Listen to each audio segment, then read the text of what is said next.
రాజన్న సిరిసిల్ల జిల్లా రుద్రంగి మండల కేంద్రంలోని పాడమటివాడ ముదిరాజ్ సంఘం ఆధ్వర్యంలో అంగరంగ వైభవంగా పెద్దమ్మ తల్లి బోనాల జాతర మహోత్సవాన్ని నిర్వహించారు.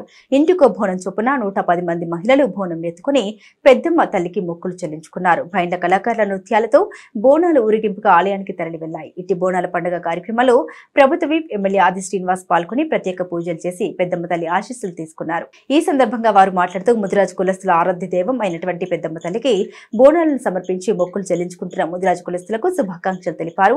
ఆ పెద్దమ్మ తల్లి ఆశీస్సులతో వర్షాలు సమృద్ధిగా కురిసి ప్రజలందరూ సంతోషంగా ఉండాలని ఆ పెద్దమ్మ తల్లిని వేడుకున్నట్లు తెలిపారు. ఈ కార్యక్రమంలో ముదిరాజ్ సంఘ సభ్యులు, మహిళలు పాల్గొన్నారు.